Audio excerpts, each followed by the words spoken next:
যারা শক্তিশালী নিজেদেরকে দাবি করে তারা হুমকি দুমকি দিচ্ছে। দীর্ঘদিন পর্যন্ত বিভিন্ন কাজে ব্যস্ত ছিল, দুদিন পর্যন্ত আলোচনা হয় নাই, একসাথে বসা হয়নি। এর জন্য হঠাৎ চিন্তা করলাম যেহেতু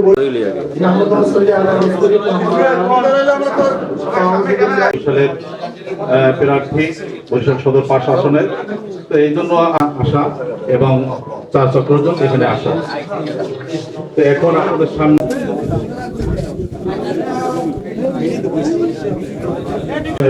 হুমায়ুন কবির ভাই, সেটি বাংলা হুমায়ুন কবির।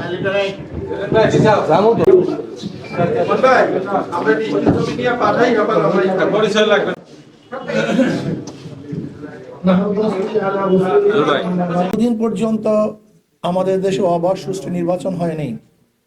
বাংলা যেখানে তারা নির্বিঘ্নে তারা ভোট অধিকার প্রয়োগ করতে পারবে, যেখানে মারামারি থাকবে না, যেখানে পেশি শক্তি ব্যবহার, সে আসলে নিরাপত্তা রক্ষা করতে পারেনি। যেমন দেখা যায় বিভিন্ন সময় 2-1টা দলকে নিয়ে 2-3টা দলকে নিয়ে করবে, এটা খুব সুন্দর, কিন্তু সে দেখছি যে এটা সে নিরাপত্তা হারিয়ে ফেলছে। এর জন্য আমরা শঙ্কিত, জানি না বর্তমান যে পরিস্থিতি দিয়ে আমাদের ভোটার এবং যারা আমরা ক্যান্ডিডেট কেউ আসলে পরিপূর্ণ নিরাপত্তার মধ্যে নাই, সে কথা আমি আগেই বলেছি। এর জন্য আমি অবশ্যই বলবো আইন শৃঙ্খলা বাহিনীকে আরো শক্তিশালী হতে হবে, অবৈধ অস্ত্রকে উদ্ধার করতে হবে এবং যারা ধমকি দেবে হুমকি দেবে তাদেরকে অবশ্যই অ্যারেস্ট করতে হবে। যদি এটা না করা হয় তাহলে অবাধ সুষ্ঠু নির্বাচন হওয়া সম্ভব না। সে দেখছি যে এটা সে নিরাপত্তা হারিয়ে ফেলছে। এর জন্য আমরা শঙ্কিত, জানি না আগামীতে সে কোনো দিকে ঝুঁকে পড়ে কিনা, এটা আমাদের দেখার বিষয় আছে। জোট তো আসলে ক্যান্ডিডেট নির্বাচন করবে না, জোট আসন নির্বাচন করবে।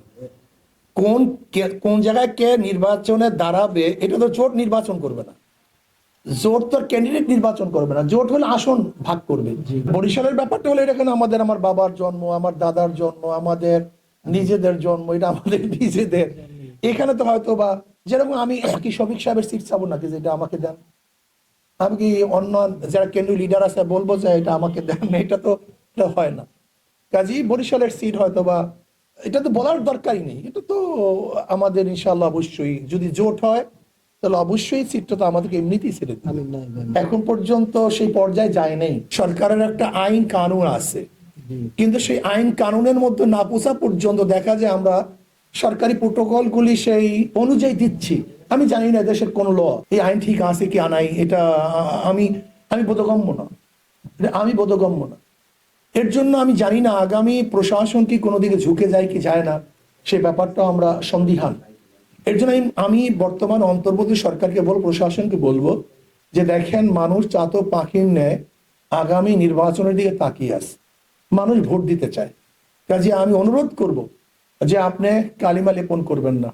আপনি দেখেছেন বর্তমান, আমি সিএসি কে বলবো তাদের পরিণতি কি হয়েছে বলে আপনারা সবাই প্রত্যক্ষভাবে লক্ষ্য করেছেন।